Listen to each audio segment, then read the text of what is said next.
Assalamualaikum warahmatullahi wabarakatuh. Kembali lagi dengan saya Putra Kumbara dengan Budaya Minangkabau yang membahas tentang bahasa dan sistem komunikasi di Minangkabau.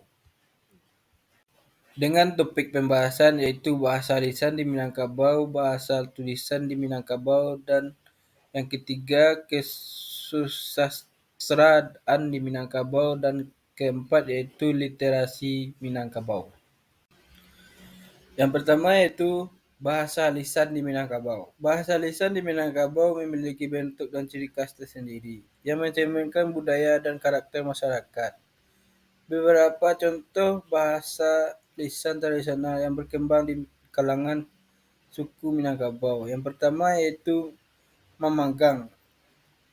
Mamagang adalah sastra lisan berbentuk puisi rakyat yang biasanya dibawakan secara spontan saat acara adat perkawinan. Memanggan menggunakan bahasa daerah dengan irama dendang khas Minangkabau. Yang kedua yaitu kaba. Kaba merupakan proses lama berbentuk cerita rakyat atau legenda yang diturunkan secara turun-temurun secara lisan dari generasi ke generasi di Minangkabau. Kaba biasanya dibawakan oleh tukang kaba dengan iringan musik rabab. Yang ketiga yaitu pantun-pantun di Minangkabau. Banyak digunakan dalam percakapan sehari-hari maupun dalam acara adat seperti Batagak Penghulu. Pantun berisikan nasihat, sindiran atau ungkapan perasaan yang empunya. Yang keempat yaitu ungkapan peringkan ungkapan yang padat. Berita yang bernilai filosofi tinggi tentang kehidupan dan alam-alam semesta dari kearifan lokal orang Minangkabau. Yang kelima yaitu Pituah Pengaji. Pituah Pengaji adalah nasihat bijak para tetua Minangkabau yang diwariskan secara turun-temurun melalui tradisi lisan kepada generasi berikutnya. Yang kedua yaitu bahasa tulisan di Minangkabau. Bahasa tulisan yang juga berkembang dalam tradisi kesusastraan masyarakat Minangkabau. Beberapa contoh bahasa tulisan yang lahir dari tradisi Minangkabau.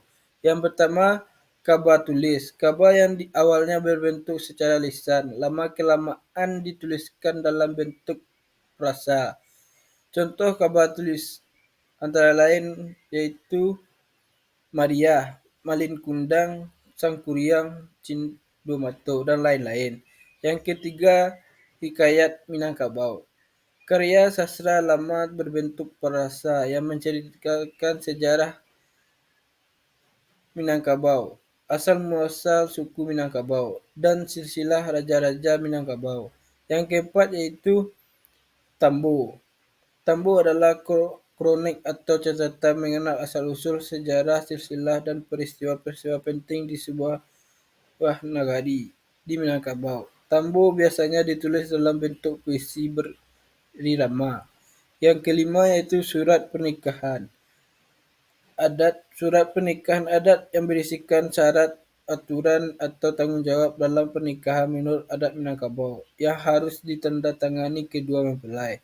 Yang keenam yaitu buku novel Minang modern. Banyak sastrawan Minangkabau modern yang menghasilkan novel, cerpen, dan karya sastra lainnya dengan latar Minangkabau seperti Marah, Rusli, Hamka, Warisan Hadi, dan lain-lain.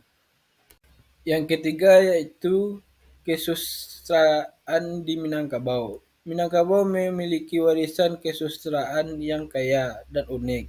Beberapa bentuk kesusastraan tradisional dalam bentuk budaya Minangkabau adalah yang pertama itu kaba. Kaba merupakan prosa lama yang berbentuk cerita rakyat atau legenda Minangkabau yang diturunkan secara lisan dari generasi ke generasi.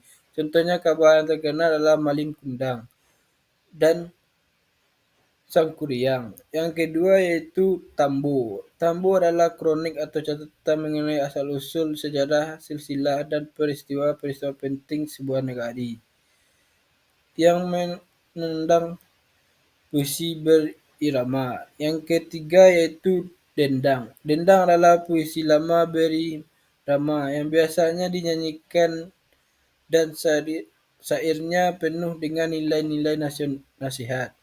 Petuah dinyatakan adat falsafah hidup orang Minang. Yang keempat yaitu gurindam.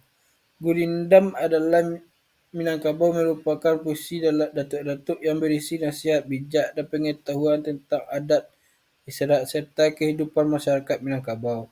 Yang kelima yaitu pantun di Minangkabau. Banyak diucapkan dalam percakapan sehari-hari maupun dalam acara adat yang memuat sindiran atau ungkapan perasaan penuturnya. Yang keempat yaitu literasi Minangkabau. Literasi atau melek memang sudah menjadi tradisi yang mengakar dalam masyarakat Minangkabau. Berikut beberapa faktor yang mendorong tingginya minat literasi Minangkabau. Yang pertama yaitu pengajaran agama dan surau yang mengajarkan aksara Arab, tulisan Jawi, dan kitab kuning sejak dini kepada anak-anak. Ini mendorong budaya literasi yang menulis. Yang kedua yaitu falsafat adat Minangkabau. Alam terkembang menjadi guru yang mengajarkan untuk rajin mencari ilmu dan pengetahuan tidak hanya dari manusia tetapi juga dari alam semesta. Yang ketiga yaitu semangat merantau dan berdagang. Masyarakat Minang yang membutuhkan kemampuan baca tulisan untuk berkomunikasi dan berniaga. Yang keempat yaitu masyarakat maraknya surat kabar dan majalah di Minangkabau. Sejak zaman penjajahan Belanda yang meningkatkan minat baca dan tulis di tengah masyarakatnya. Yang kelima yaitu pantun tingginya apresiasi dan tanggung jawab orang tua terhadap pendidikan anak-anak dan gelar akademik sangat dijunjung tinggi. Sekian, terima kasih. Assalamualaikum warahmatullahi wabarakatuh.